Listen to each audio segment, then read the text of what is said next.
When we think of the Arctic, many imagine an empty frozen land, a place where life is almost impossible. But for thousands of years, this harsh region has been home to one of the most resourceful and resilient peoples on Earth. The Inuit. Their story is not just about survival, but about the creation of a vibrant culture shaped by ice, snow, and the northern seas. The ancestors of today's Inuit are believed to have originated from northeastern Asia. Thousands of years ago, during periods of colder climate, groups of hunter-gatherers began moving eastward across the Bering Strait, the narrow waterway that separates Siberia from Alaska. Archaeological evidence shows that one of the earliest cultural groups in this region was the Dorset culture, who thrived in the Arctic around 500 BC to 1500 AD. The Dorset people left behind carvings, tools, and small settlements, but eventually, their way of life gave way to another, more technologically advanced group, the Thule people. The Thule are considered the direct ancestors of the Inuit. Around 1,000 years ago, the Thule expanded rapidly across the Arctic from Alaska, all the way to Greenland. Their success came from innovations perfectly adapted to the extreme environment. They were expert hunters of whales, seals, and caribou. They built large skin-covered boats called umiak for group travel and hunting, as well as lightweight kayaks for individual use. They developed specialized weapons, harpoons, with detachable heads that made it easier to catch large sea animals. Unlike the Dorset, the Thule were highly mobile and organized in extended families. They built semi-subterranean houses insulated with stone, whalebone, and sod, which protected them from the biting Arctic winds. This adaptability allowed them to spread widely and establish permanent communities across the vast polar region. By the time Europeans first reached the Arctic, the Thule culture had already evolved into what we now call the Inuit. It is important to understand the word Inuit itself. In the Inuktitut language, Inuit simply means the people. The singular form is Inuk, meaning a person. In the past, outsiders often used the word Eskimo, but this term is now considered outdated and sometimes offensive. It was likely derived from an Algonquian word, meaning eaters of raw meat. The Inuit prefer to call themselves by their own name, which reflects dignity, community, identity. As the centuries passed, Inuit society adapted to the cycles of the Arctic environment. Winters were long and dark, with temperatures far below freezing. Summers were brief but intense. When the sun never set and animals migrated north, the Inuit learned to follow these seasonal rhythms. In winter, families would live in snow houses, igloos, or semi-permanent stone dwellings. In summer, they used tents made of animal skins.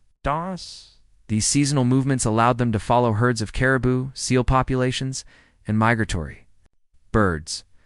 The Inuit also developed sophisticated social systems. Extended families lived together, and cooperation was essential. Survival in such an unforgiving climate depended on sharing food, skills, and responsibilities. No one could survive alone.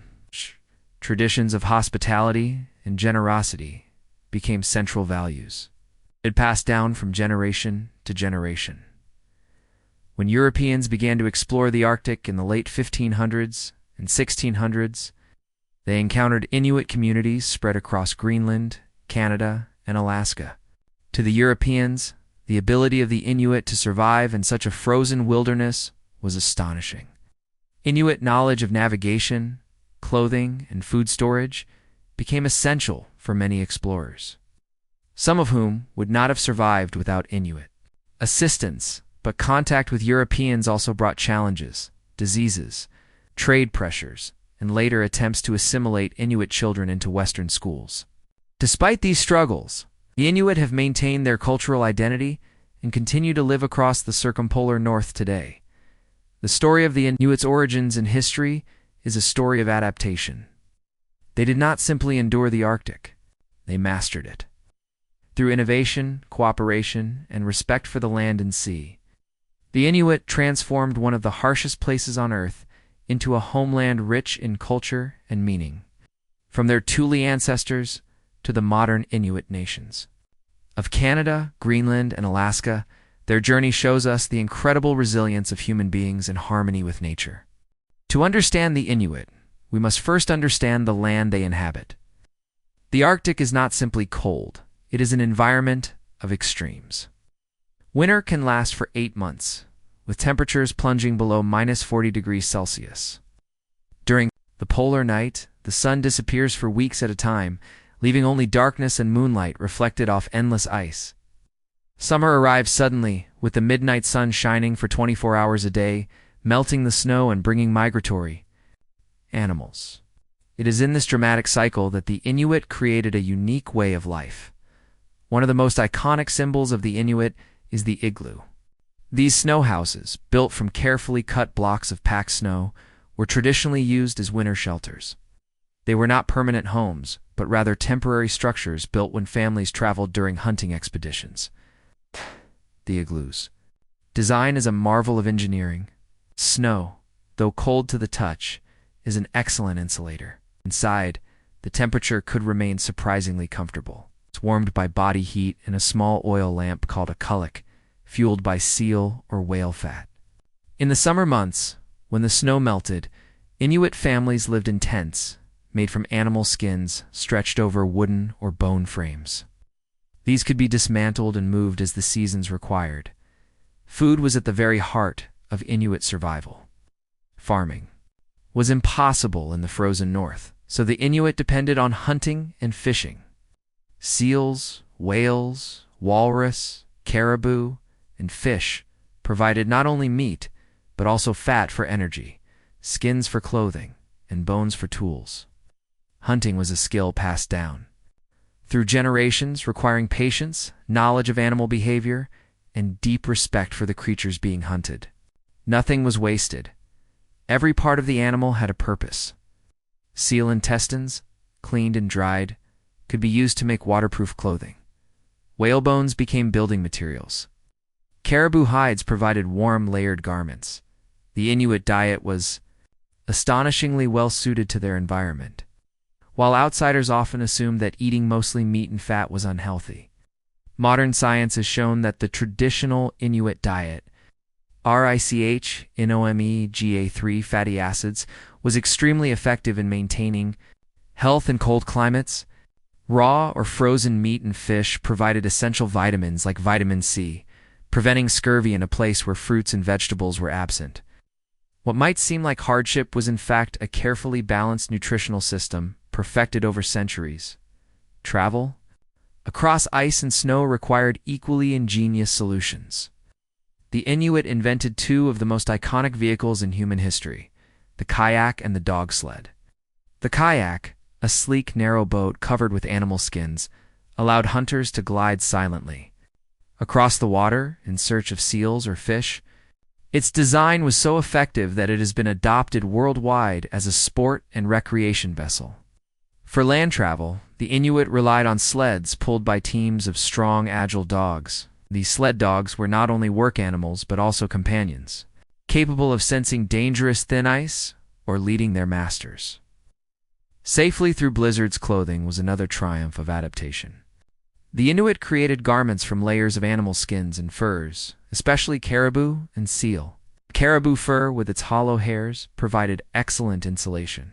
The clothing was sewn with sinew thread, which was both strong and flexible.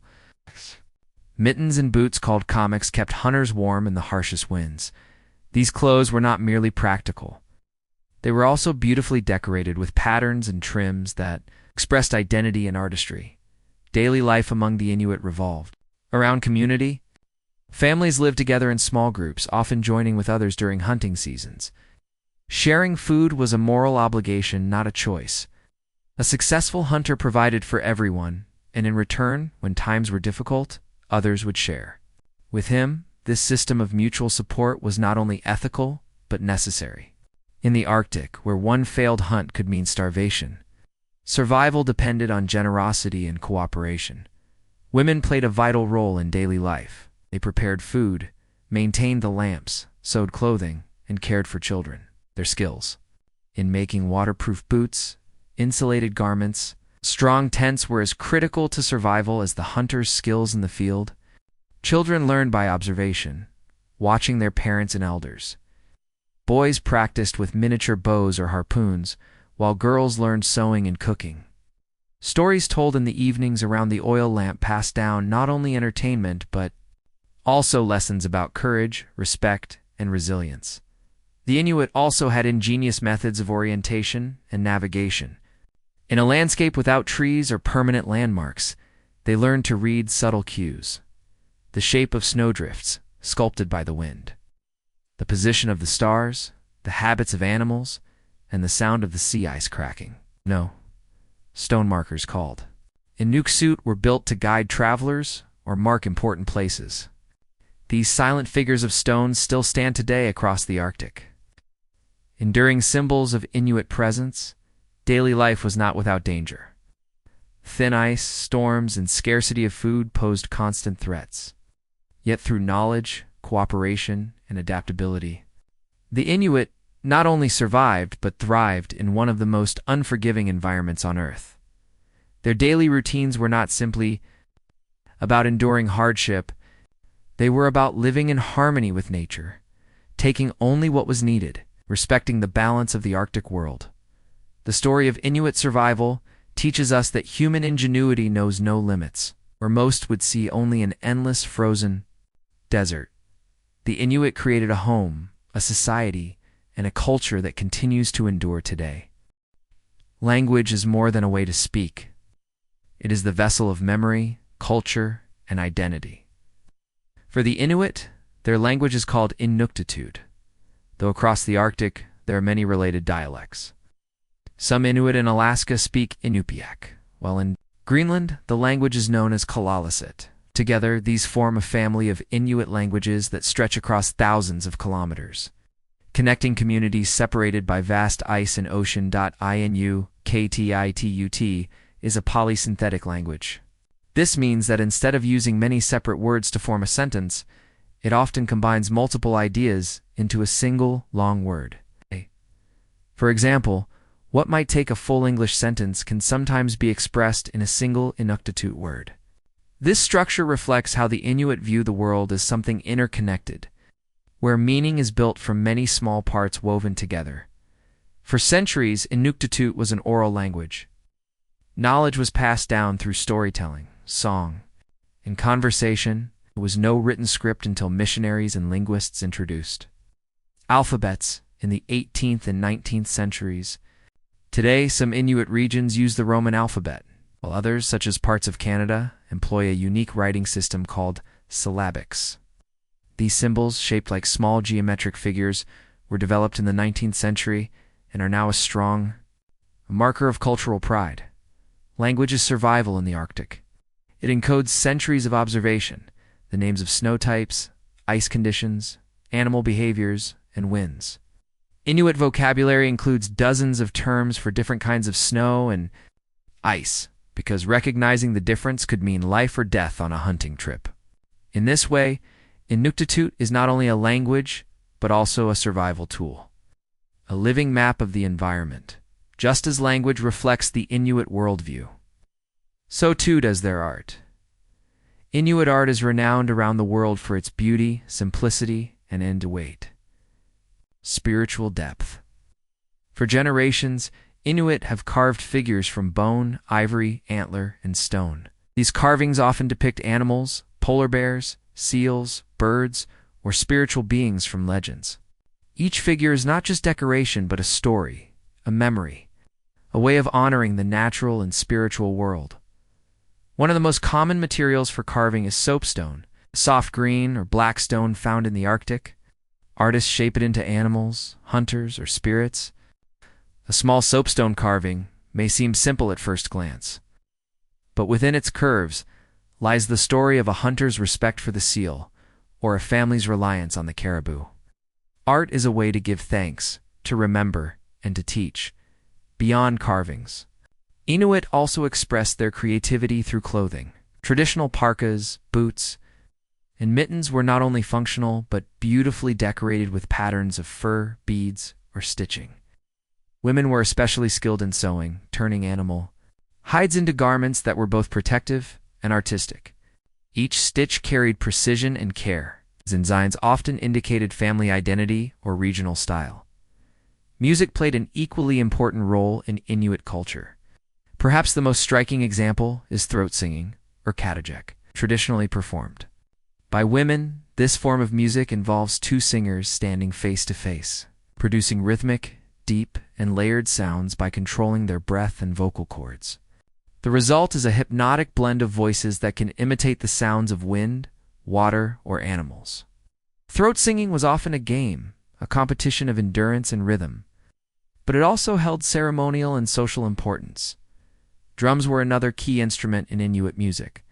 Made from stretched animal skin over a wooden frame, the drum provided rhythm for dances, songs, and rituals. Drumming ceremonies connected the community, marking important events, hunts, or spiritual gatherings. In the beating of the drum, the Inuit found both joy and connection to the unseen world of spirits. Storytelling was at the center of Inuit art. In the long Arctic nights, families gathered around the glow of the oil lamp, listening to elders tell stories. These were not merely entertainment. They were lessons about respect, bravery, and survival. Legends of Sedna, the sea goddess, or tales of trickster animals, taught children the values and warnings needed for life in the Arctic. Through language and story, Inuit culture endured without books. Preserved entirely in memory and voice, in the 20th century, Inuit art began to gain international recognition. Carvings, prints, and textiles from small Arctic communities were exhibited in galleries around the world. This recognition not only provided economic opportunities, but also gave the Inuit a powerful way to share their culture with outsiders. Today, Inuit artists continue to thrive, blending tradition with modern themes, ensuring that their art remains alive and evolving. Language and art are inseparable for the Inuit. Both are ways of telling stories, of remembering ancestors, and of maintaining identity in a changing world. Inuktitut words and Inuit carvings carry the same spirit. They are living footprints of a people who have always found beauty and resilience. For the Inuit, survival in the Arctic was never just about skill or tools. It was also about balance with the unseen world. The landscape of snow, ice, and sea was alive with spirits. Every animal, every gust of wind, every shimmering light in the night sky carried power.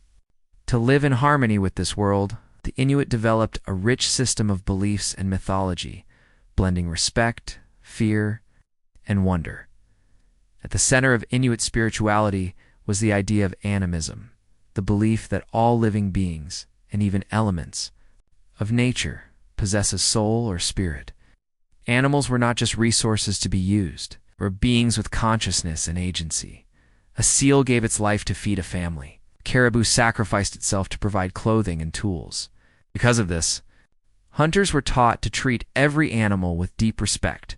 A careless act, or a lack of gratitude, could offend the spirit of the animal and bring misfortune on the entire community. One of the most powerful figures in Inuit mythology is Sedna, the sea goddess. Sedna is said to live at the bottom of the ocean, where she controls all marine animals. Legends about Sedna vary, but most tell a tragic story. In one version, Sedna was a young woman whose father forced her into marriage with a man who turned out to be a bird spirit. When she cried for help, her father tried to rescue her by boat, but as they fled, a storm arose. In desperation, her father threw her into the sea. When she clung to the boat, he cut off her fingers to save himself. As Sedna sank to the ocean.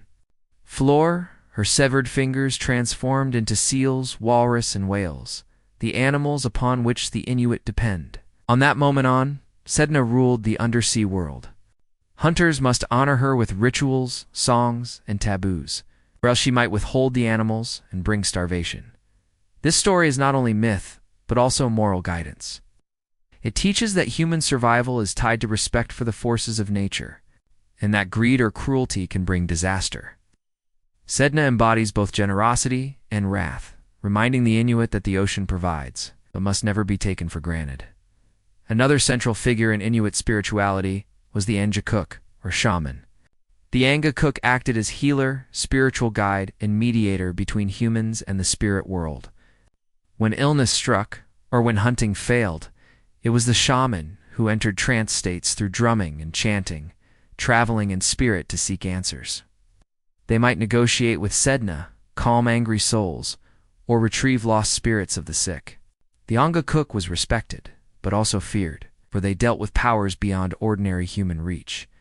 Inuit mythology is filled with countless other beings and stories. One famous tale is that of the sun and the moon. According to legend, the sun is his sister and the moon her brother. Long ago, the moon chased his sister across the sky, and she fled, carrying a torch that became the sunlight. Their eternal chase explains why the sun and moon move as they do, and why day follows night. Such stories provided the Inuit not only with explanations for natural phenomena, but also with moral lessons about family, boundaries, and the consequences of human actions. Spirits of animals in the land were everywhere.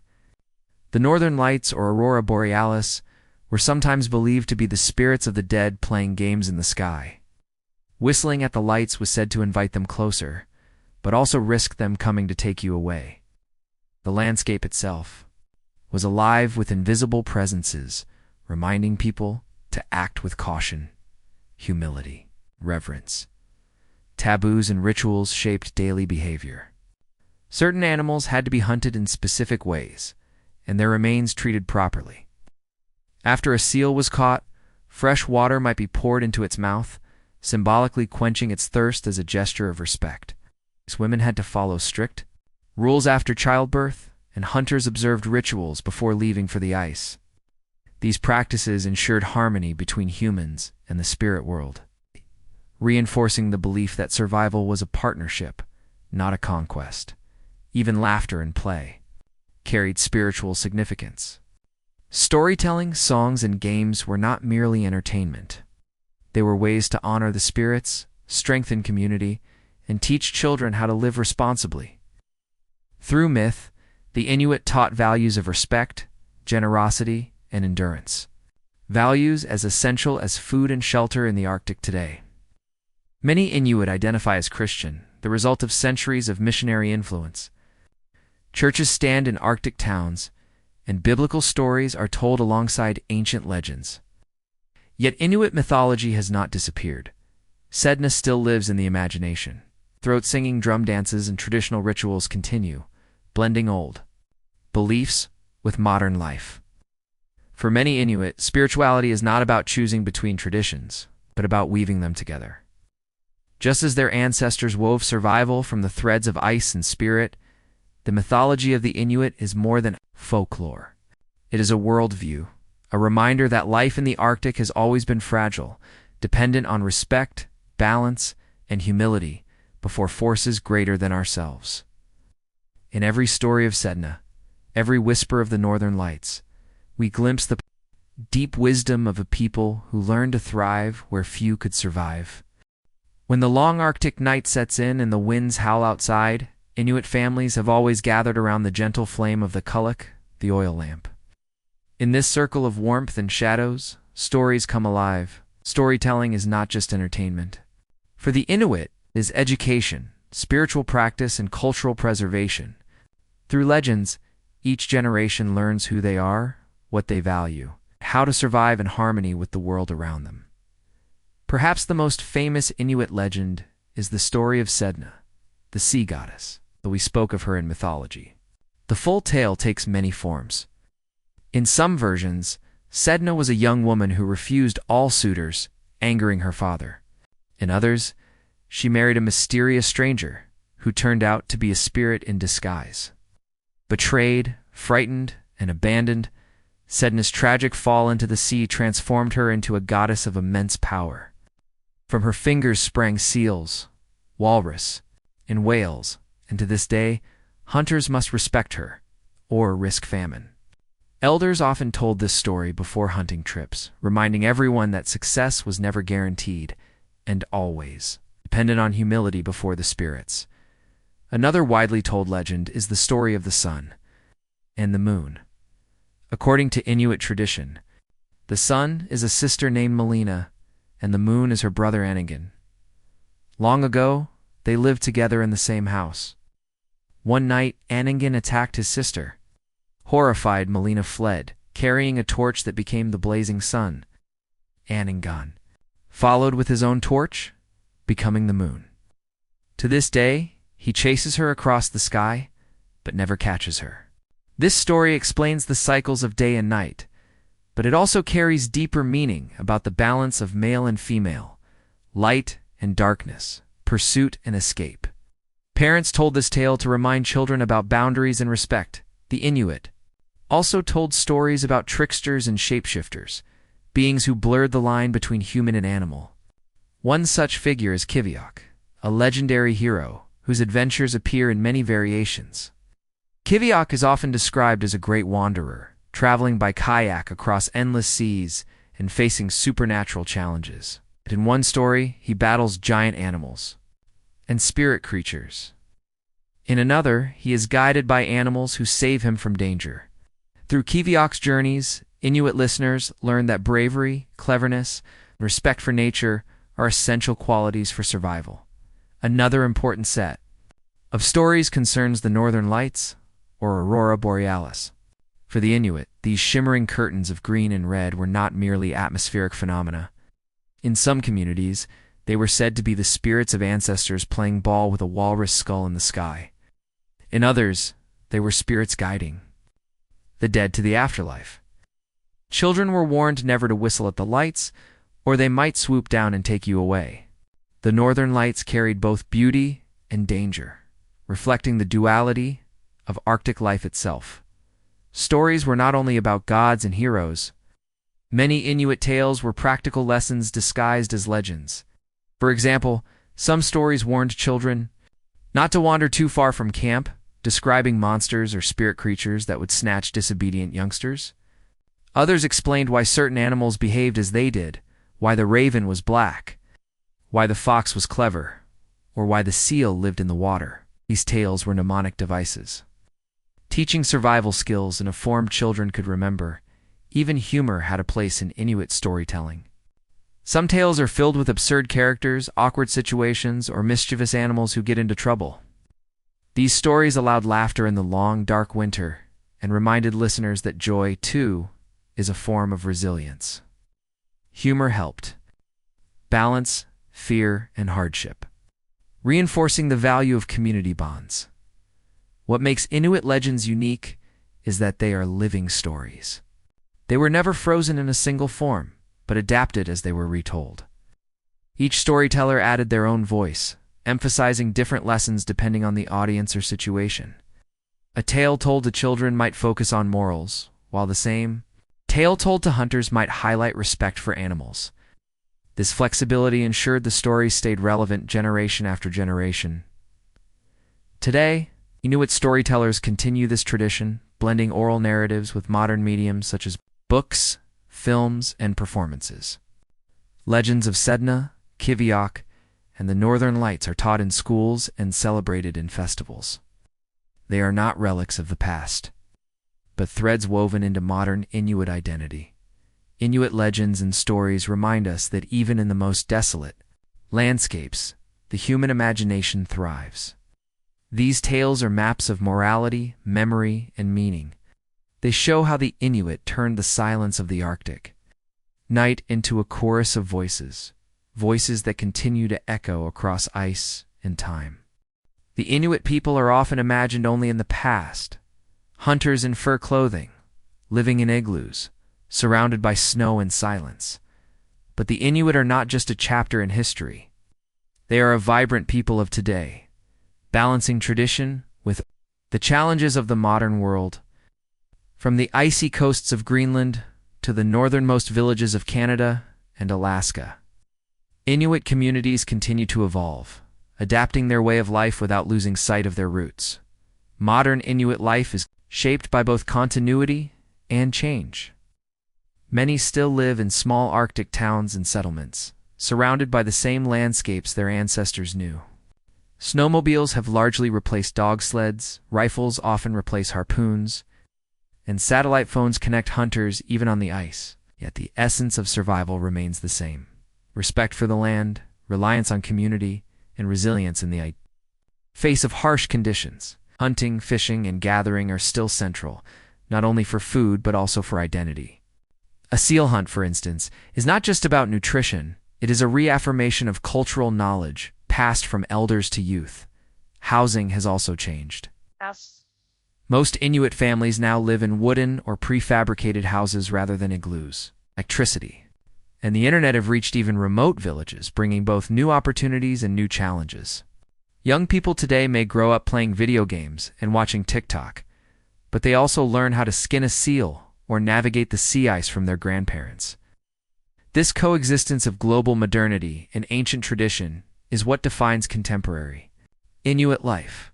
Language is another key marker of identity.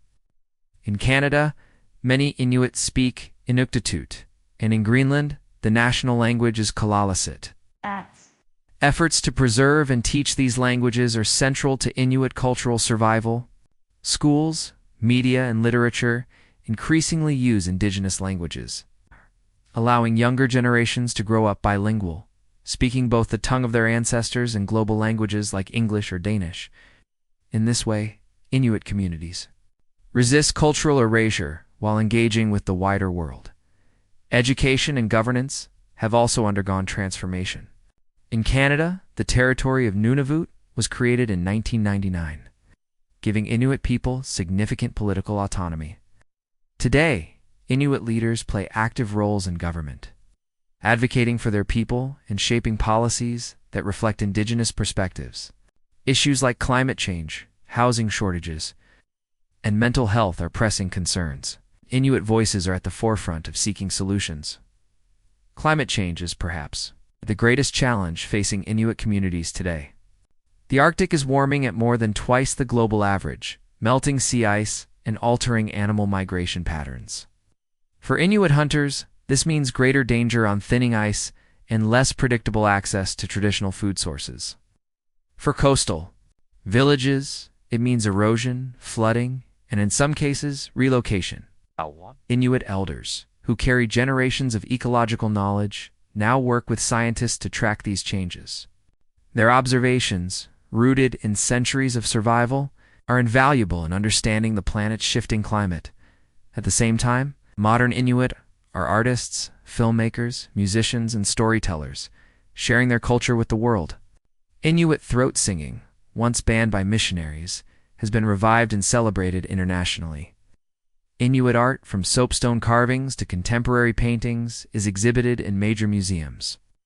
Filmmakers such as Zacharias Canuck, director of Atanarjut, The Fast Runner, have brought Inuit legends to the global stage, using cinema as a modern form of storytelling. Yet modern life also brings struggles. Many Inuit communities face high rates of unemployment, limited healthcare access, and social issues such as substance abuse and youth suicide. These challenges are rooted in historical trauma, including forced relocations, residential schools, and decades of cultural suppression. Healing is ongoing, led by Inuit themselves who reclaim pride, identity, and agency in shaping their future. Despite these difficulties, Inuit resilience is unmistakable. Community remains the heart of life. When a hunter shares a successful catch, the food is distributed widely, ensuring no family goes hungry. Ceremonies, feasts, and storytelling circles continue to strengthen bonds. In every village, elders are revered as keepers of wisdom, while children are celebrated as the promise of continuity. Inuit life today is not about choosing between tradition and modernity. It's about weaving them together, just as their ancestors wove survival from fur, bone, and stone. A young Inuk may study at a university in Ottawa or Copenhagen, but they may also return home to join a seal hunt or a drum dance. Both experiences shape their identity. Both are part of being Inuit. The story of the Inuit is still being written. It is a story of survival against all odds, of adaptation in the face of relentless change, and of a culture that refuses to disappear. In the icy winds of the Arctic, in the songs of throat singers, in the flicker of the northern lights, the Inuit spirit endures, carrying ancient wisdom into the future. The story of the Inuit is more than the story of a single people. It is the story of humanity's resilience, creativity, and spirit of survival. For thousands of years, the Inuit thrived in one of the harshest places on Earth, The Arctic, a land of ice, shadow, and fragile beauty. Their knowledge of the land, their deep respect for animals, and their ability to transform hardship into culture made them masters of survival where others could not endure. Through this journey, we have seen the many faces of Inuit life, from their origins as skilled hunters and navigators to the mythology of Sedna, the sea goddess, and the dazzling legends of the Northern Lights to the art, music, and storytelling that gave them identity, and finally to their ongoing struggle and triumph in today's modern world. What stands out above all is their adaptability. Tools have changed from harpoons to rifles, from dog sleds to snowmobiles, but the Inuit spirit has remained constant. It is a spirit that values sharing over selfishness, respect over conquest, and harmony over dominance. In a world where climate change and modern pressures threaten indigenous cultures everywhere, the Inuit remind us that survival is not just about strength, but about wisdom. Their legends continue to echo under the dancing lights of the aurora. Their songs, once silenced, now resonate on global stages. Their young people carry both smartphones and the memories of their elders, bridging two worlds with dignity. The Inuit story tells us that tradition and modernity need not be enemies. They can be woven together, just like threads in a sealskin parka. And perhaps that is the greatest lesson the Inuit offer the world. Survival is not just physical, but cultural, spiritual, and collective. The Arctic may seem distant, but its fate is tied to all of ours. As the ice melts and the planet warms, Inuit voices are among the first to warn us of what is coming. To listen to them is to listen to the earth itself. So, as we close this chapter of our journey, remember, the Inuit are not relics of the past. They are living, breathing communities, writing new stories every day, stories of struggle, resilience, and hope. Their footprints are not frozen in history. They continue across the ice, guiding future generations. If this story moved you, if it opened your eyes to a culture both ancient and alive, then join us as we continue to explore the peoples of the world. This is just the beginning. From the Arctic tundra to the Amazon rainforest, from desert nomads to ocean voyagers, countless indigenous voices are waiting to be heard. This was the story of the Inuit people of the Arctic, keepers of light, in the land of darkness. Follow us, and together we'll journey deeper into the footprints of humanity's roots.